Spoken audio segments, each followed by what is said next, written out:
Honorable Chief Minister of Madhya Pradesh, Shri Shivraj Singh Chauhan, addressed thousands of principals, and his speech is very valuable for all the stakeholders of education.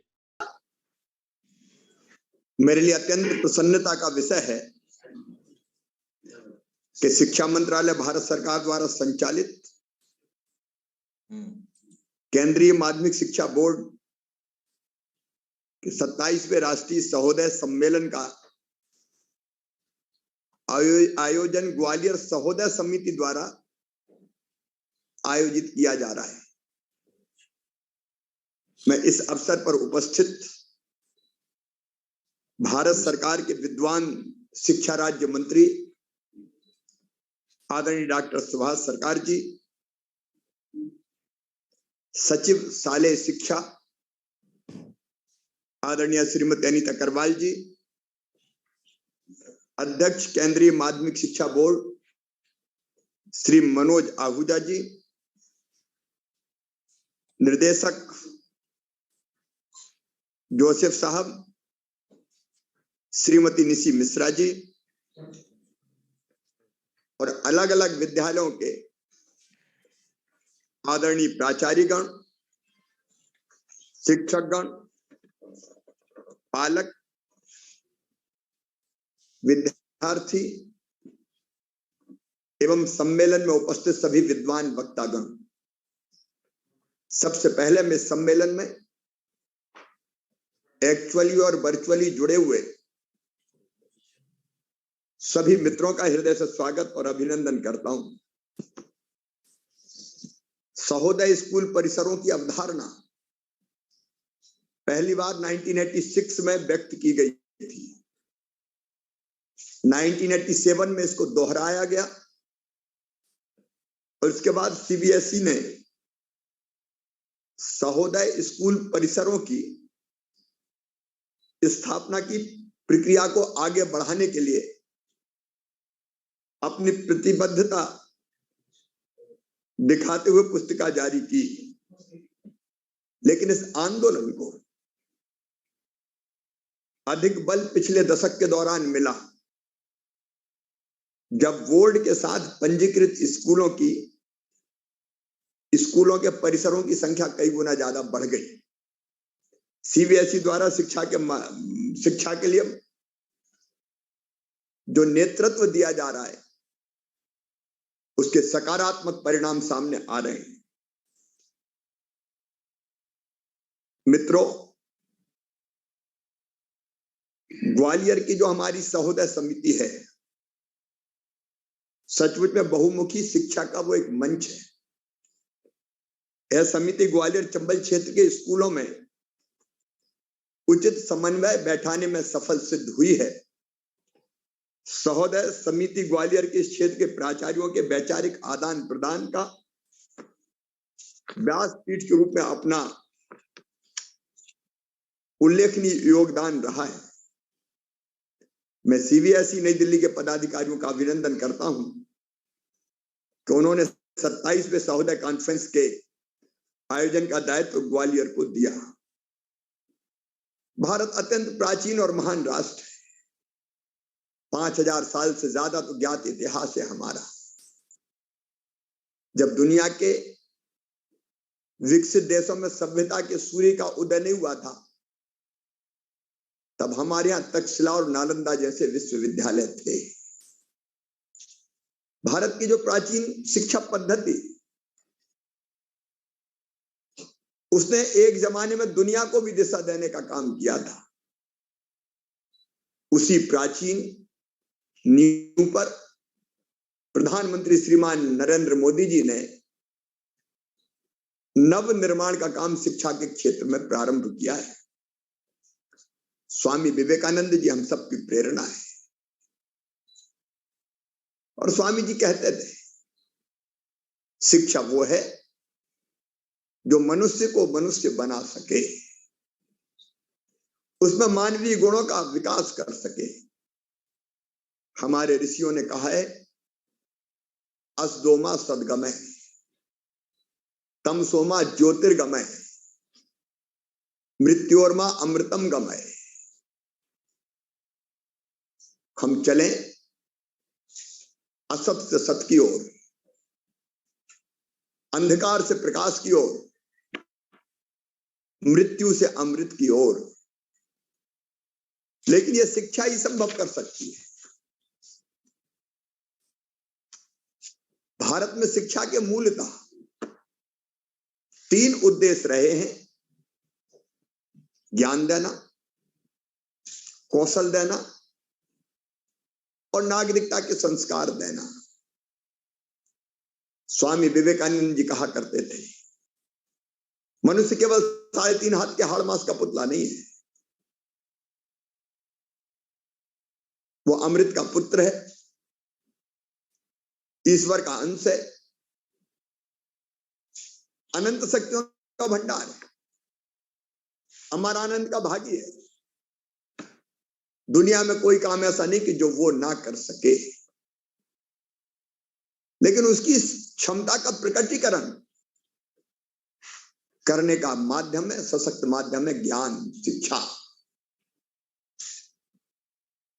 और इसलिए जब स्वामी जी कहते थे मनुष्य को मनुष्य बना सके,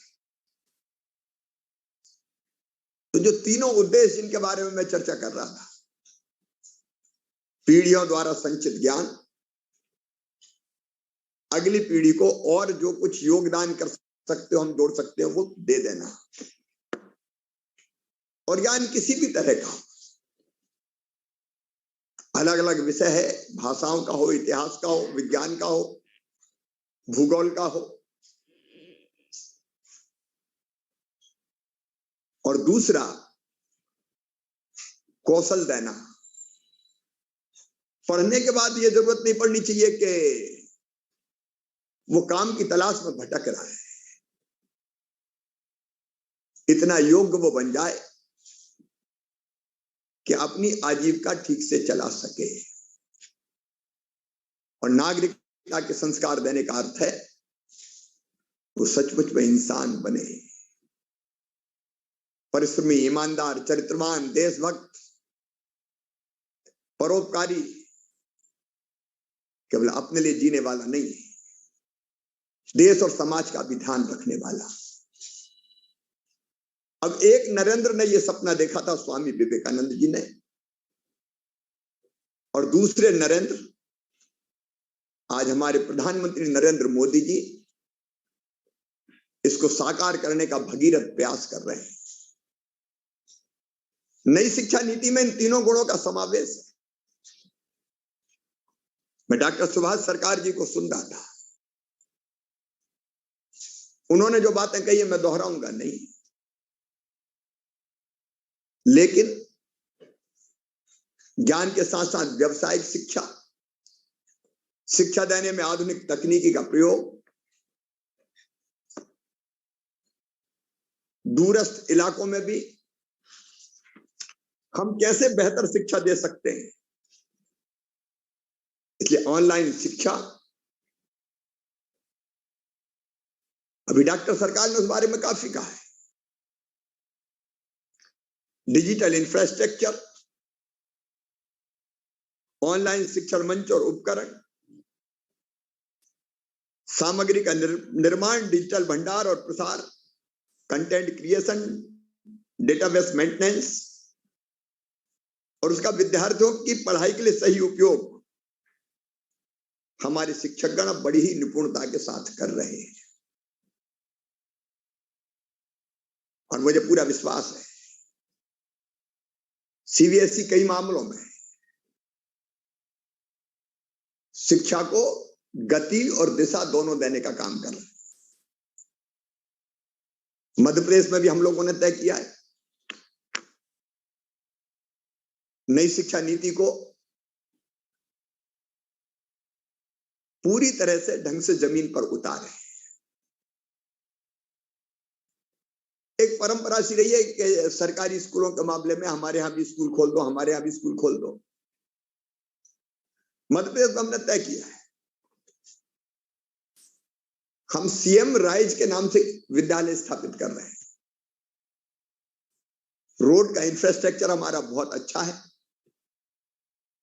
जरूरत इस बात की नहीं कि हर जगह स्कूल हो, जरूरत इस बात की है कि बेहतर स्कूल हो। और जो सीएम राइज स्कूल की कल्पना हमने की है, उसमें 25-30 किलोमीटर आसपास के गांव के बच्चे बस में बैठ के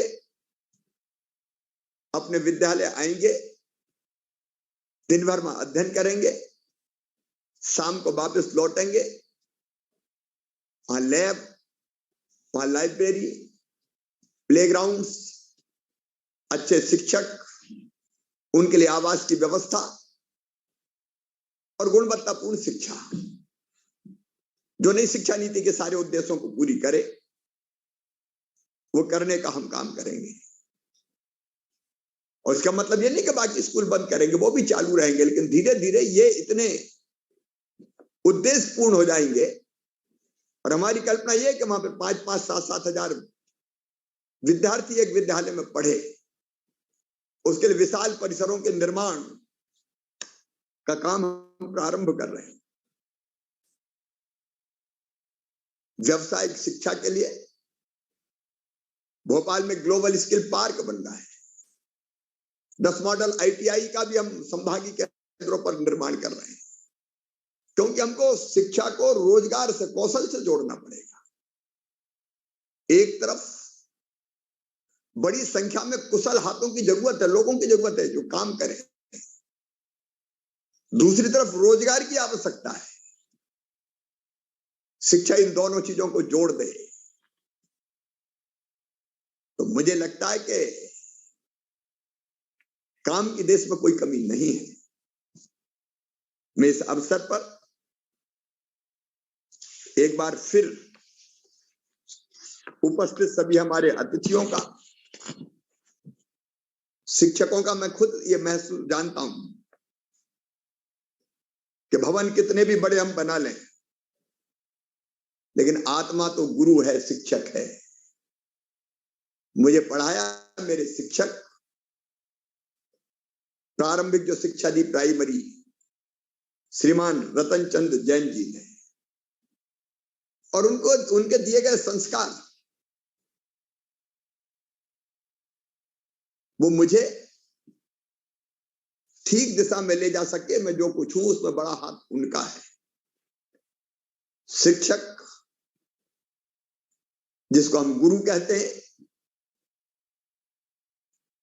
वो विद्यार्थियों को गढ़ने का सबसे महत्वपूर्ण माध्यम है। इसलिए हमारे यहां शिक्षकों का, गुरुजनों का सम्मान भी है, वो होना ही चाहिए। मैं ऐसे सभी शिक्षकों को प्रणाम करता हूं। और जो स्वामी जी ने कहा था शिक्षा के बारे में, man making, character building and leadership training, उस उद्देश्य को पूरा करते हुए हम नई शिक्षा नीति को लागू करते हुए मनुष्य के निर्माण का बहुत बड़ा काम अपने विद्यालयों से कर रहे हैं और बेहतर कर सकते हैं। इस अवसर पर उपस्थित सभी मित्रों का एक बार फिर स्वागत। आपके चिंतन से जो अमृत निकलेगा, मध्य प्रदेश में भी हम उसको पूरी ईमानदारी के साथ लागू करने का काम करेंगे। अपने शास्त्रों में भी कहा गया, दुनिया की जितनी भी समस्या है उसका समाधान अगर कहीं है तो वह है ज्ञान में। और इसलिए निश्चित तौर पर उस दिशा में ये सम्मेलन निश्चित तौर पर सबका मार्गदर्शन करेगा। इस अवसर पर एक भारत श्रेष्ठ भारत की विरासत पर केंद्रित एक स्मारिका का ऑनलाइन विमोचन भी किया जाना है। इस अभिनव कार्य के लिए आयोजक और विद्यार्थियों का मैं हार्दिक अभिनंदन करता हूं। कला प्रदर्शनी भी लगाई गई है। व्यक्तिगत जीवन में भारत एक राष्ट्र का भी उद्घाटन होना है। मैं इसके लिए भी धन्यवाद देता हूं। बहुत बहुत धन्यवाद। प्रणाम, नमस्कार।